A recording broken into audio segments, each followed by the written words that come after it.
I've been looking everywhere, but I can't seem to find Gould. Gould. Gould. It's a bird. It's a plane.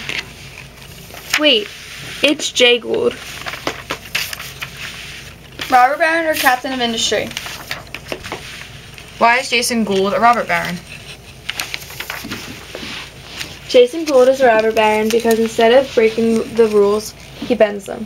For example, Lord Gordon Gordon took a $1 million bribe from Gould, who was fighting for control of the Erie Railroad, and then fled to Canada. A failed kidnapping attempt by Gould and associates ended in their arrest and almost caused a military confrontation between the United States and Canada. It all started when Mary Moore and John Burr Gould had Jay Gould. Jay married Helen Day Miller, and together they had 6 children. Gould's career started as a bookkeeper for a blacksmith, and 1 year later, a blacksmith offered him half interest in shop, which he sold to his father in 1854. In 1856, Gould published 2 books, History of Delaware County and Border Wars of New York. He devoted much of his time in Hobart, New York, to mathematics and surveying.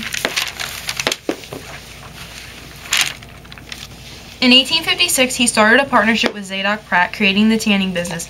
They created this business in Goldsboro, Pennsylvania, and eventually he bought out the business from Pratt. Then he wound up making a partnership with Charles Mortimer, leading leather merchant, and after the Panic of '57, their business went downhill. Panic of 1857, financial panic in the U.S. caused by declining international and overexpansion of domestic economy.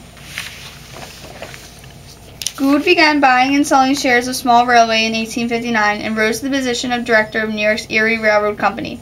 In 1869, Cornelius Vanderbilt moved to buy stock in the Erie Company. Gould, seeking to keep control, issued 50,000 new shares. He knew the stock issue was illegal, so he bribed members of the New York State Legislature to legalize his stock sale and forbid the combination of New York Central and Erie railways. Tammany Hall is the state politics and immigration aid. Gould got involved with Tammany Hall and gained control over New York politics. In the late summer of 1869, Gould started buying gold. He never sold this gold, and eventually prices in stocks skyrocketed. In the late September, Gould and his partner James Fisk started hoarding the gold, making prices even higher. The Credit Mobilier scandal.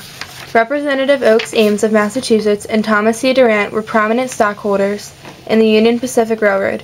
In 1867, the two cooperated in forming Credit Mobilier, a dummy construction company fobbed off as responsible for completing the Transcontinental Railway for the last 600 miles. In the process, UP stockholders and the federal government were baked out of millions of dollars. When it appeared that an investigation was going to be launched, Ames bribed influential congressmen and was able to head off scrutiny. Nevertheless, the fraud was exposed in 1872.